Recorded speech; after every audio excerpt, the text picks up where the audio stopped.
Okay, today I get a chance to have a revisit with somebody, and we are talking about way back. I've revisited some of my early guests, but none going this far back. We're going all the way back to episode number 2, where I talked to my friend and Intrepid Max user, Dan Nigrin.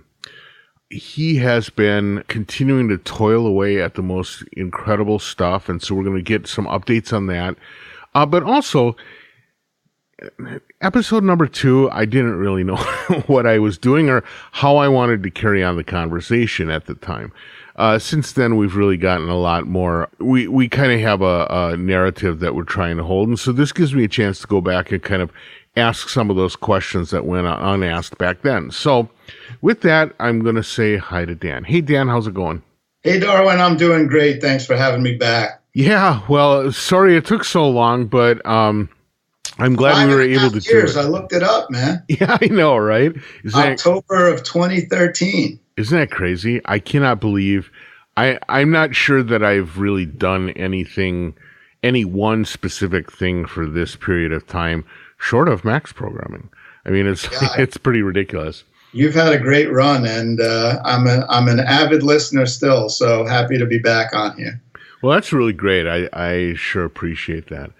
So, as I mentioned in the lead-in, you have been cranking away at stuff since we last talked. Now, when we last talked, you were just working on an editor for the Oberheim DSX.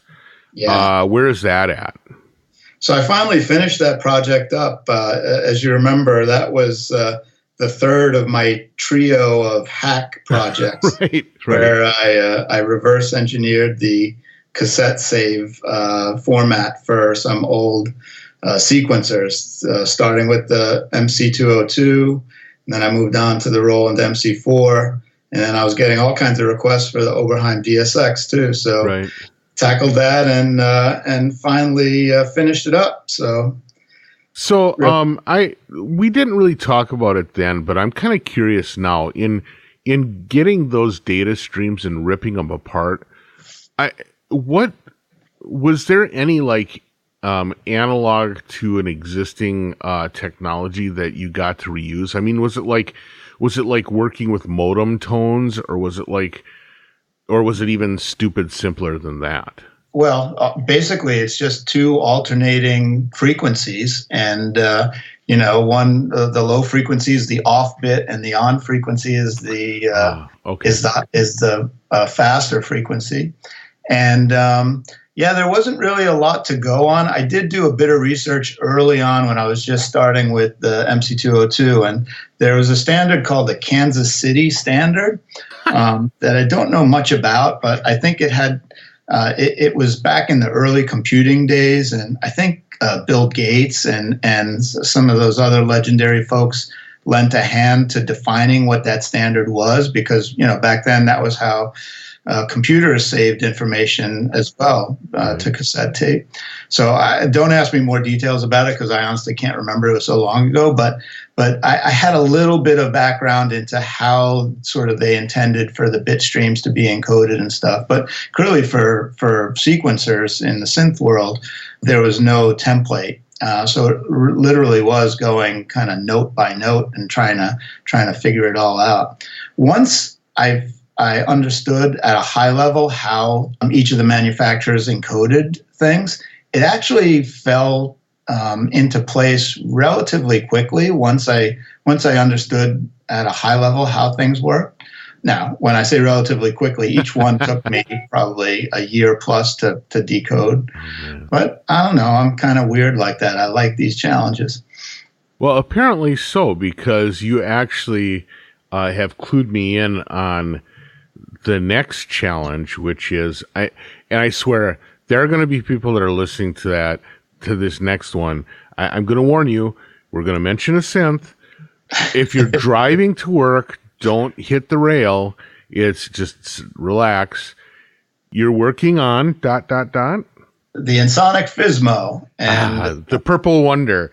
The purple crazy synth at the recognition it deserved. Yeah, this was Ensoniq's, almost final product, and was pretty much of a flop when it first came out, primarily because, it was a little bit dense. As always with synths, sometimes if the front panel editing is not that intuitive or difficult to grok how the synth is working from it, it isn't well, received. Mm-hmm. Plus, it was at a time where there was starting to be a different sound coming out, and some of the weird spacey tones that you can get out of it weren't the sound du jour. Anyway, again, as always happens, it seems with synths, it's had a bit of a revival, and they're now super expensive and hard to come by. But what was frustrating for me is that there did exist an editor for it. In fact, there's a couple. Both are on aging platforms and OSs. One of them was written for Sounddiver, and it still works if you run it in an emulator or have an ancient PC. Right. And it does access all of the parameters. That was one thing that the editor gave you that the front panel didn't, was there was all kinds of parameters within the synth that are just not accessible by the knobs on it. So it had multi-stage envelopes and some other features around the effects editing that you just weren't able to tweak from the synth itself. So you needed an editor to get at them. And that really opens up so many creative possibilities with it.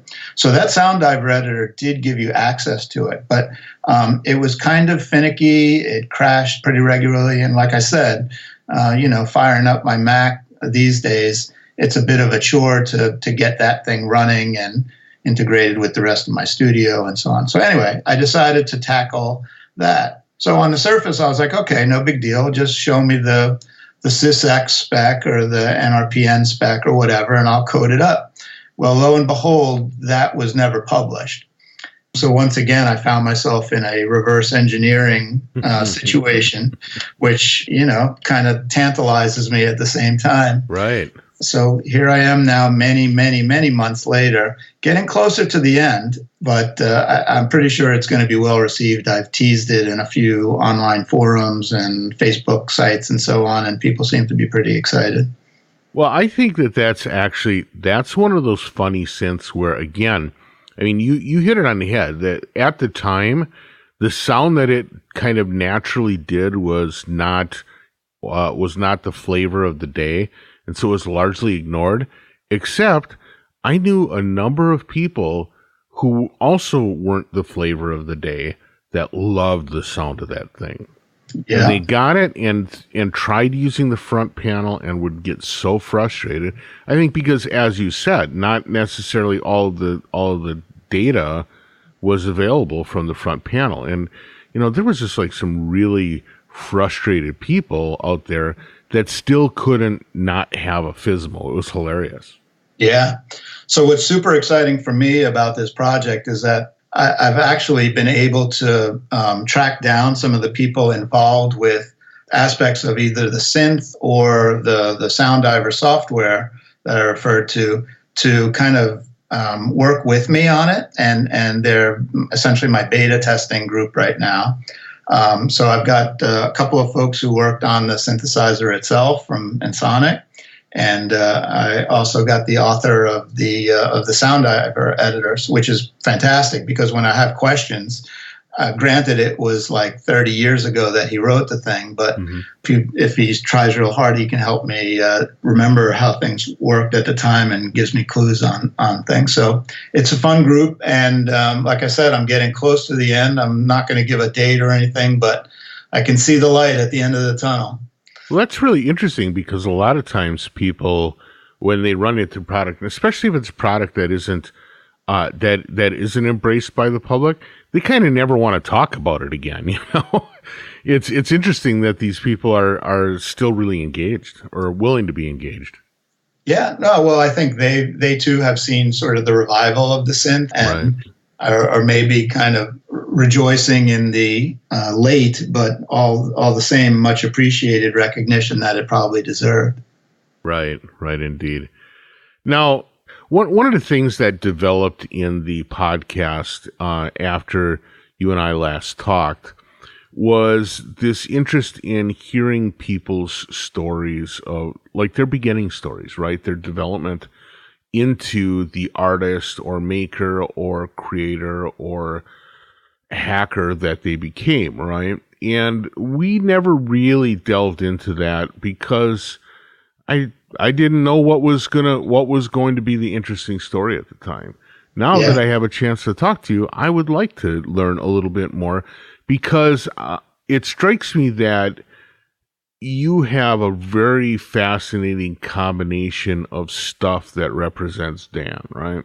And you've got this incredible professional life, but you also have this long history in doing sort of like edgy music work and the stuff you did with Defective Records, which we did talk about last time, but also the stuff with Glitch, but also this highly technical focus where you're, for you, where other people do Sudoku or something, you tear apart like tape dumps from obsolete synthesizers. And so now that I understand what I'm doing a little better in the podcast game, I'm like, man, I would like to know that story about Dan. So I get a chance to ask you, and I'm going to do exactly that. Well, so it's funny, Darwin, because like I said, I do listen pretty religiously to your stuff every week and love listening to everyone's stories. And so I found myself asking myself the question, like, how did I start? And at first, as I've been thinking about it over the years, I thought for a long time that it was basically in my college years. And I'll get there in a second. But about, a year or two ago, I was at my parents' house, and my mom had asked me to look over some old stuff, that she was wanting me to clean up or get rid of or whatever. And I found some schoolwork from the time when I was in grade school, basically. It was when I was 11 years old, and I had to write something for English class or something like that. And I had assembled these writing exercises into this stapled together portfolio, and on the cover it says my 12 personal stories or something like that. And inside I'm like, oh wow, this should be interesting, 11-year-old kids, 12 personal stories. So I'm flipping through the pages, and I come to one that was titled My Secret Desire or something ridiculous like that. And so I started reading it, and lo and behold, it's all about my desire for getting a Moog synthesizer. And I was floored. I had absolutely zero recollection that as a, sixth grader at the time, that I was somehow into synthesizers. And I just got to think that it was because of my older brothers who were into Genesis and ELP and stuff like that. And they were in bands or just starting to be in bands. And my brother had gotten a bass guitar. And I think it must have been their influence on me. But lo and behold, I have it in writing. And it was funny because I posted it to Analogue Heaven, which we also covered in our last conversation. Right. As the place where we met. And sure enough, Matrix at Matrix Synth picked it up, and he posted my scan of it online. Oh, that's which awesome. I was hoping would lead to Moog sending me a free synth, but sadly that wasn't the case. Oh, wow. Anyways, early on, somehow I was interested in it. But I didn't actually do anything in the music or technology world until college, really. And it started probably by my getting a job at the college radio station at the time, WJHU. My first shift was a Wednesday night from 3 a.m. to 6 a.m. shift in the middle of summer. So there was no students around, and it was basically like a ghost town. Right. Nonetheless, that was my DJing debut, which has got a funny story in and of itself. My very first night on the air, I was petrified. Despite the fact that it was 3 a.m. and no one was listening, I was still petrified. I remember that I got a call from one of my best friends who was, in fact, the only person listening. And he said, I got a request. I want you to play a song. And I was like, okay, sure. So he made the request. I went and dug up the vinyl and put it on. And I was just so nervous about like getting the next record ready that I actually wasn't even listening to the record that I just put on, in this case, the one for him.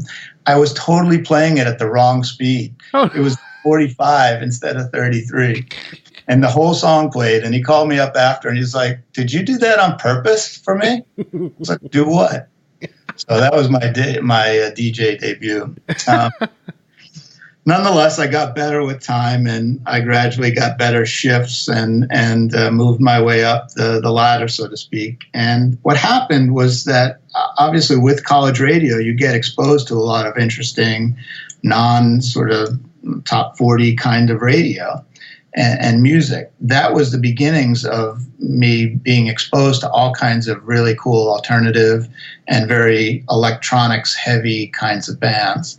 At the time, it was sort of, quote, alternative music. It was also the early days of industrial music. Right. So things like Front 242, Skinny Puppy, Portion Control, all of that sort of stuff. I was a college student, and so me and my friends were starting to frequent nightclubs and stuff like that around this time. And lo and behold, a new club opened up in Baltimore that was featuring this kind of music. It was an after-hours club, and so I was like, yeah, let's go check it out. Wouldn't you know that I go there the very first time, and I start hearing all the same music that I was playing on the radio. So the light bulb went off in my head that I was not destined to be a radio DJ. I was destined to be a club DJ. And somehow I managed to, through a demo tape and whatnot, I eventually got a job DJing at this club. And that led to me getting lots more gigs over time. And I did that for many, many years in Baltimore. So again, all of this really led me to get more and more into the music side of things, and especially electronic-based music, dance music. And at that time, I had become really good friends with another DJ in some of the same clubs that I was working in. And one day we were talking, and we said, you know what? We have listened to enough of this music now that we probably could come up with some new stuff on our own. And so I guess my, Moog craving desires resurfaced. And I said, well, why don't I just go and buy a synth, and we'll just start messing around and we'll see what happens. So it wasn't a Moog, it was an Ensoniq EPS sampler. And we didn't, between the two of us, hadn't had like a shred of musical training or anything. We were just going by our ears and what we knew would work from a nightclub and dance music perspective. And we just started playing, really. We had a lot of vinyl to sample from, and we were pretty creative in how we did that. And long story short, ended up creating some really half-decent, we thought, songs, and started playing them for our friends, and they were like, guys, this stuff isn't bad. So that was all the incentive we needed. I was just gonna say that sounds like such a friend interaction, which is like you work hard on something, you play it, they're like, dude, that's not bad. At which point you're like, well, that's good enough for me. I mean, I was expecting them to say, that's horrible, give it up now. So yeah, we just started making all kinds of demo cassettes at that point and mailing them around to all sorts of independent labels all around the world, mostly ones that we were fond of, with our DJing hats on. Sure. So at the time, some of the top labels were from Belgium, R&S Records. There was a new label starting in New York a little bit later called Industrial Strength. Fax Records from Germany was just starting, Plus 8 Records in Canada / Detroit. And so these were some of the labels that we started sending our stuff to. And we were floored when we got offers back from these labels to put out our stuff. Because, we were basically two guys who had no idea what we were doing, but somehow it came out sounding okay. And so we were super excited. I thought I was going to drop out of school and become a rock star and all of that stuff.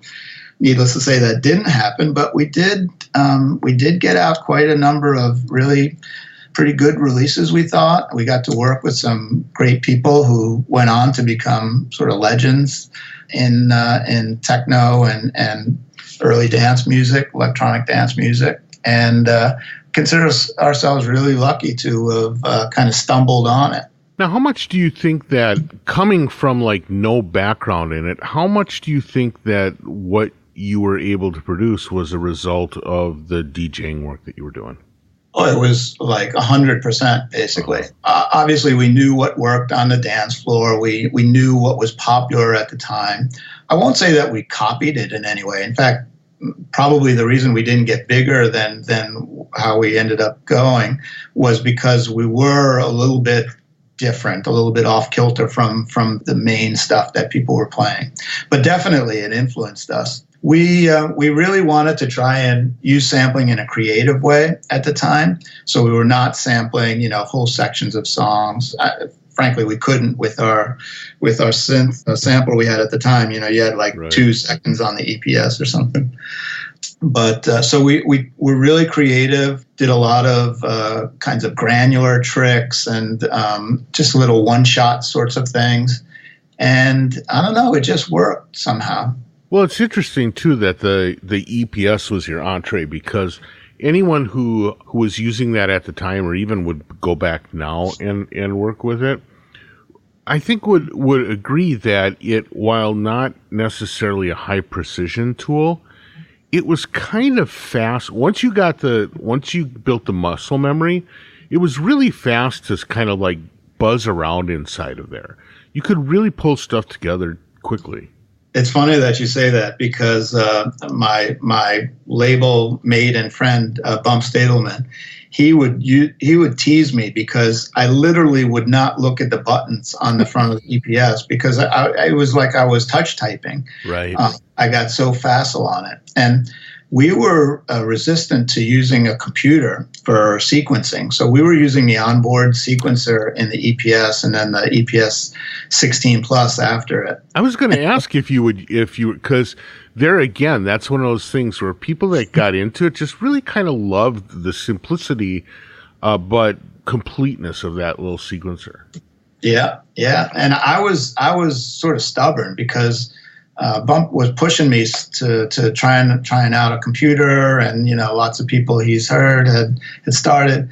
It wasn't until we were working with Lenny D in his Brooklyn studio one day on an EP that ended up being released on Industrial Strength, and we saw him working in Cubase on a Mac, and it was like one of the very first Cubase versions on the Mac after the Atari. Okay, and he was flying around that thing and visually seeing the sequence, but in person, and watching someone who is adept at it made me realize, well, hey, maybe there's something there.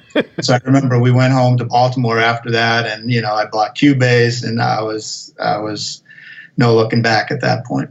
Yeah, that's interesting. What was the name that you were using for these releases then? We were always Glitch. You were always Glitch. Okay. Yeah, we were always Glitch. Yeah. The very first release was on RNS Records, and which was putting out so much amazing stuff back then. Yeah, I remember looking back at the collection of releases I had, and a shocking number of them were RNS releases. Yeah. If you remember, Joey Beltram had huge tracks. The first Aphex Twin stuff, well, it made it big once it hit RNS. All kinds of things. I can't even remember all of them. But yeah, that was sort of the prime time for that label. And, the fact that was the first label that we got signed to, we were just floored. We couldn't believe it. So then why is it that you didn't become a rock star? Well, I think maybe because I did try and pursue other things in my life. I should say that I was in med school at the time. I finished college. And so I figured I would probably disappoint my mom and my dad if I gave that up to go become a DJ and electronic music person. Although now when I look back and I see how successful some of those guys have been, sometimes I scratch my head and wonder. But yeah, so it became more and more difficult to continue DJing and doing music and traveling. And we performed live too as Glitch, which was really fun. But it just, from a time perspective, it got to be super hard. Bump was always into video as well, and he went on to start working for the Discovery Channel, which started to consume more of his time. So, yeah, real life, I guess, just got in the way. Well, what's funny, too, is that you were using the phrase glitch before that kind of came into common use in musical terms. And, I mean, now glitch, the musical term, actually represents something very specific. Yeah. Where at that time it was just a cool word, right? Yeah. It really it kind of pissed me off a little bit when it started getting used in that way. And then as you said, it represents a particular style of music. And then there was a software plugin called Glitch, and that rubbed me the wrong way too. I eventually got over it, but yeah, I was like, they're stealing our name. Well, so besides the Ensoniq, did you interact with much music gear? Because again, when you were, now maybe it was a little later when you're hanging around Analog Heaven, but it seemed like you were kind of into all kinds of music and all kinds of gear too. Yeah, for sure. I mean, we had our share of analog stuff. I had the MC202. I told you that story last time. Bump had a Moog. He had an Octave Cat. I had a Prophet 5. I had, I can't even remember how much stuff I've had and sold along the way. But yeah, we were definitely not just using samplers at the time. These were the glory days, if you will, right? Where you still could find relatively inexpensive things that, it was before online. You were getting them at flea markets and stuff, garage sales. Exactly. And so, yeah, I got an 808, or no, it was a 909 for $100. The Prophet 5 was $300. The 202 was $80. All of these kinds of things that just make you cringe nowadays when you realize that you should have hung on to them all. Yeah, no kidding. Yeah, it's funny. I was at roughly that time, I was in Milwaukee, and the other person in Milwaukee that would chase after gear, so one of the things you'd always do is you'd check the classified ads in the newspaper to see if anybody put something out. And it was me and Mark Verbos would be racing from house to house, trying to pick up all the old analog gear. It was pretty funny. I have the exact analogy of that story, or equivalent of that story, for myself. In fact, the Prophet 5 was a classified ad in the newspaper, and I got there just a few minutes before this guy, Jeff Kepper, who I'm still friends with. So at what point, so you started off like really skeptical about music and computers, and at some point went from being a skeptic to a user to then a maker. And again, you talked in the last thing, you talked a little bit about your doing some stuff with Java and then moving to Macs. But like, how did you get into the concept of software development anyway? Because you went to med school, so it's not like it was built into your education. What is it about computer programming that sucked you in? In high school, I remember I was really into computers. This is sort of Radio Shack, TRS-80 days, right. First programming experiences in BASIC and stuff like that. And I was super hooked on it. I never really formally studied it. I think I took one Pascal class in college or something like that. But I was always interested in it. I remember in high school, after having gotten that TRS-80 bug, the Commodore VIC-20 came out. So this is pre-Commodore 64 even. And I bugged my parents and we bought one. And, I was copying code from the backs of magazines into the computer to create games and things like that. And basically that's how I learned programming. I always, for whatever reason, I was always interested in trying to intersect software with the physical world, with hardware.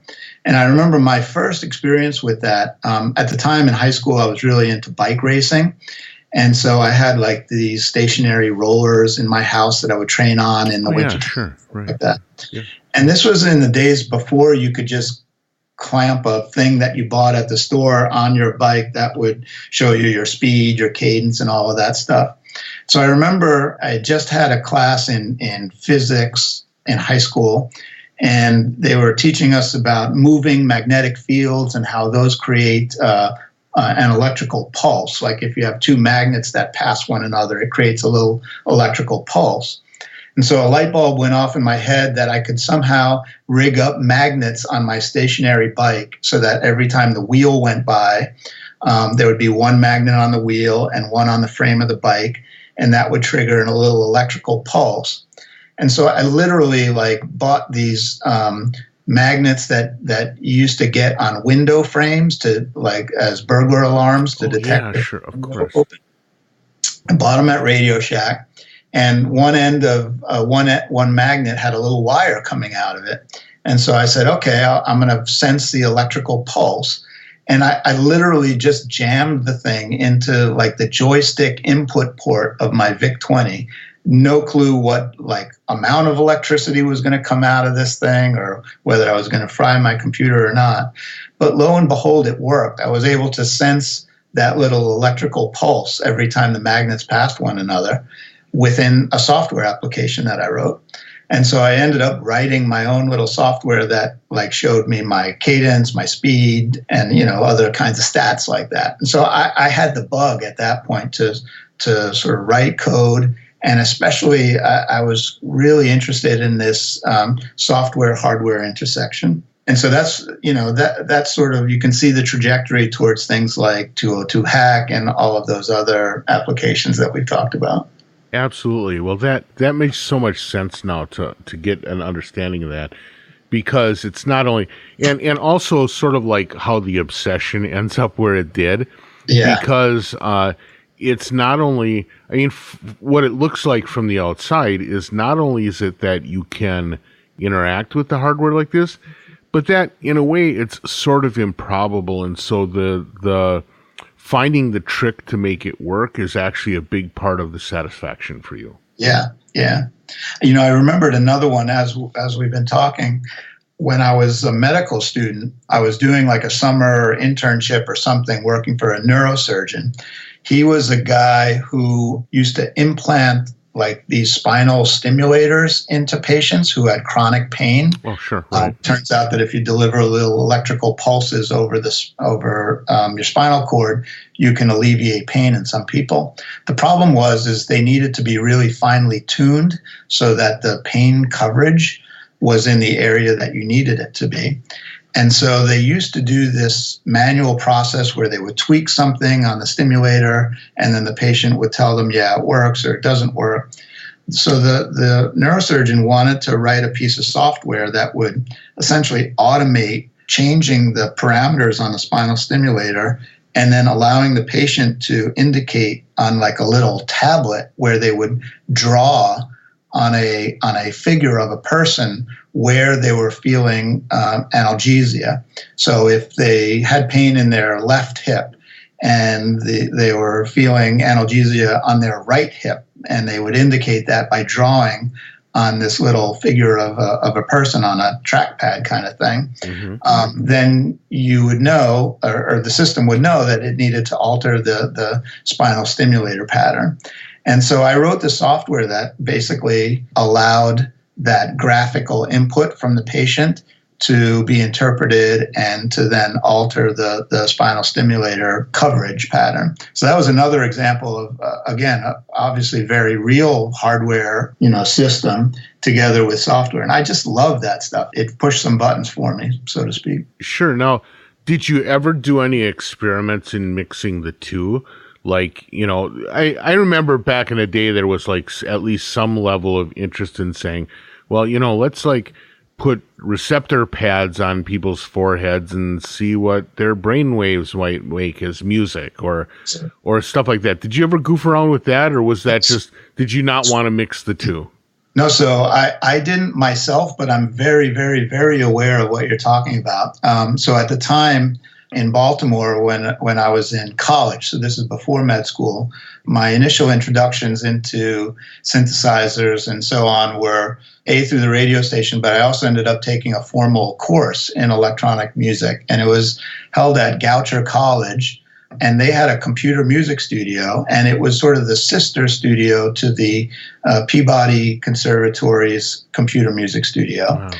And there was a professor who worked in both places at the time, whose name was Jeff Wright. And Jeff was super into exactly what you just described, getting brain waves essentially and connecting them up to synths and seeing what happened, when you were thinking about different things or, stuff like that. I didn't ever get too into it, but he was definitely exploring some of those places. I'm just wondering too, again, and maybe I'm just like running down the wrong path, but the people that I know that like the hardware and software interface also have like a garage full of like failed projects, right? Like record players that have got like belts hanging off the sides and stuff like that. Did you get into fooling around with that, or was yours more like the virtual interface that you were more interested in? I love taking things apart and putting them back together. That like goes all the way back to my childhood when I did that with bicycles. I didn't do it that much with electronics growing up. Probably more recently, though, maybe 10 plus years ago, I definitely started getting into the DIY synth creation world. Put together a few kits. In fact, Mutable Instruments' early efforts before they got into the Eurorack world, they were creating, these awesome Shruti kits and Ambika and Anushri and all of those. And I loved doing that stuff. And I never got to the point where I wasn't able to get one working, but there were sure times where it was sort of sitting on the shelf and I was just scratching my head. But that's the closest that I've come to sort of messing with the circuits and so on myself. Probably just because I've gotten a rudimentary knowledge of electronics at this point, just from those projects. But I've never gotten to be proficient enough where I could start designing or doing things other than random circuit bending kinds of experiments on my own. Well, it's interesting though, because you actually point to a dichotomy that also caught me. There was a way, if you were willing to be, if you wanted to be a coder, there were all these magazines, and I remember one in specific. It was like at the back of the magazine, they'd always have what they called the one-liner of the month, and it was like one line of basic code that would do something really cool, right? And so you could like type in the one-liner, and I remember one of them did like, it would run for like 48 hours and then just do this like really cool picture of a three-dimensional sine wave pattern thing or something, right? I think I saw that one. Yeah, no doubt you did. But I love doing it because then you'd be like, oh man, that's so cool. I'm going to go in. Where's the variable I can change? Ooh, that's what that does. Where's this one? You could kind of like take the software and kind of rip it apart and find out what it did.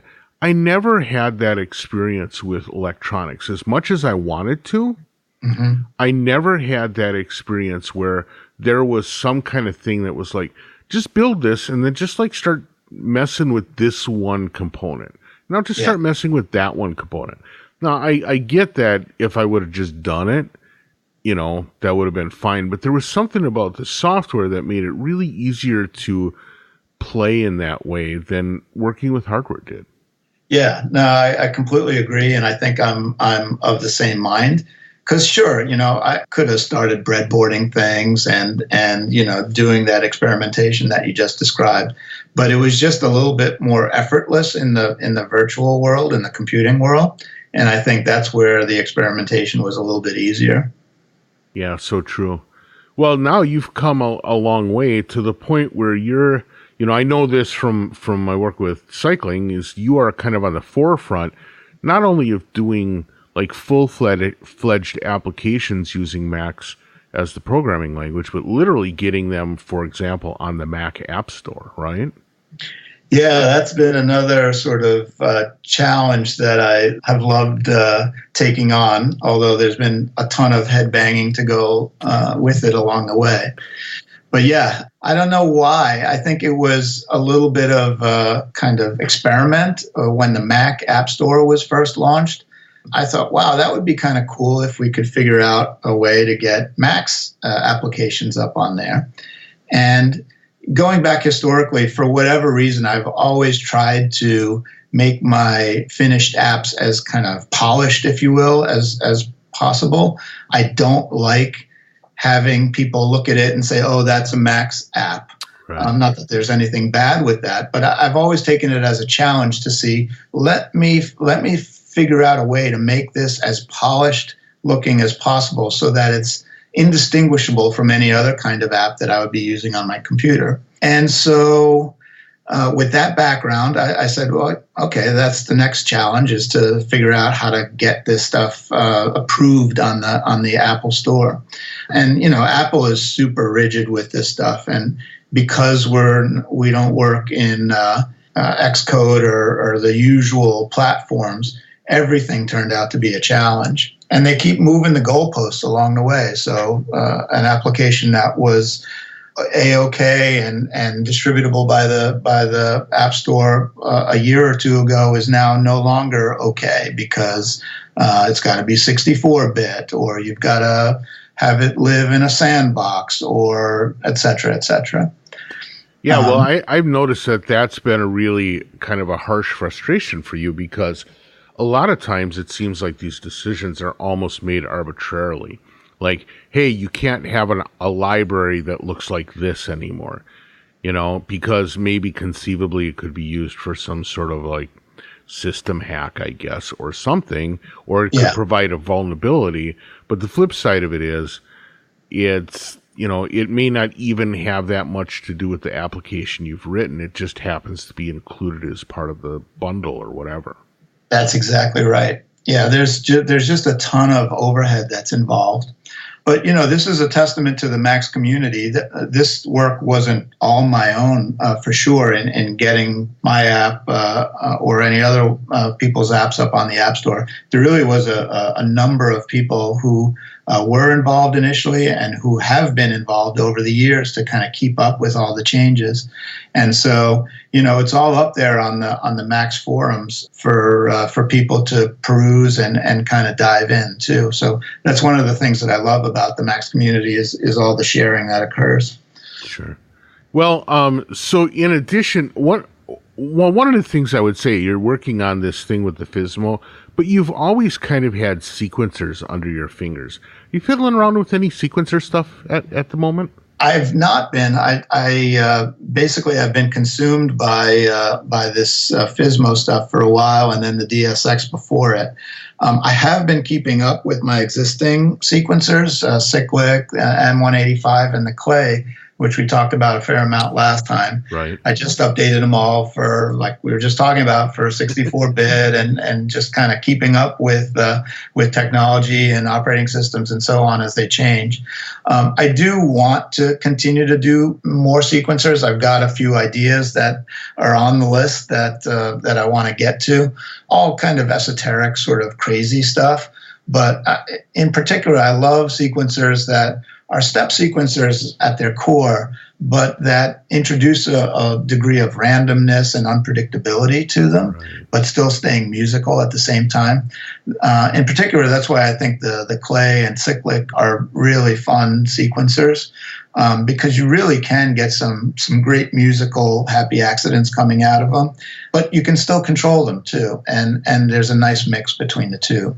So that's sort of the general style that I'm after, and as I said, I've got some ideas along those lines, but nothing even close to being ready for prime time yet. So you'll have to interview me in another few years to get to those. I'll make sure I do that. And then, do you do any releases anymore musically? Do you keep up that side of it, or is that something that you left behind? So Bump and I have continued to threaten to do just that. And I know we will do it, because if it's one thing I am, it's persistent. So I've got literally, hundreds of little snippets of ideas that are not fully formed songs yet, but are well on their way to doing that. Obviously, collaborating is a little bit tougher now because he's in Baltimore still. I'm up in Boston now, so it would be a little bit more of a virtual collaboration between us. But the short answer is we haven't put out anything in a while. The longer answer is that we definitely will again at some point soon. We've been, continuing to foster the label, though. Obviously, we got all of the back catalog up and available digitally. We've also been licensing some things to labels that want to repress them or re-release them in some form. So there's been a few things from Mike Parker, DJ Who, a couple of other of our bands that went on to have a good following out there, and a lot of that stuff that's now 20 plus years old still sounds good today, and I think people are starting to notice. So thus the reissues and stuff. Very interesting. Well, I'm anxious to hear more. This sounds like a lot of fun, and it sounds like you still kind of have the fire burning, which is great. Yeah, Darwin, one of the things that I appreciate the most is that I struggle to find the time to do these things with my day job. Right. And I think that's why I still get so excited about them, and I'm so kind of psyched about them all. I do think that if I went down that other path that we were talking about and made this my profession, it might become a little bit less exciting and fun for me. The fact that I have to work to find the time to do these things probably makes it that much more compelling for me. Sure, I imagine. Well, Dan, I want to thank you so much for taking the time to have this talk. It was fabulous to get caught up, but also fabulous to get the answers to those questions I should have asked 5 years ago. I really appreciate you being patient with me, and 5 years from now, hopefully the new questions that I'll need to have answered will be able to get to as well. Sounds great, Darwin. Thanks for having me back. Hey, thank you so much. We'll see you at the expo in a few weeks. All right, bye now.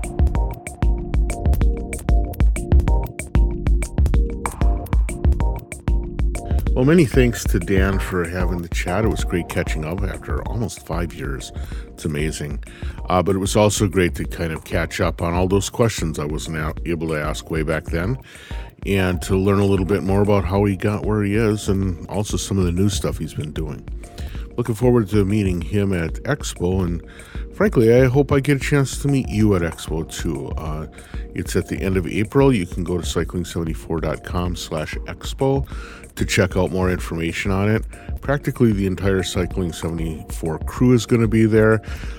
Tons of users. There's going to be a lot of performances, presentations, workshops, all kinds of stuff. We're starting to really nail down all the final pieces of the puzzle, so you'll be able to learn more about what that is. But in any case, check it out. I hope I get a chance to see you. I want to thank you for continuing to listen, and I will catch you next week.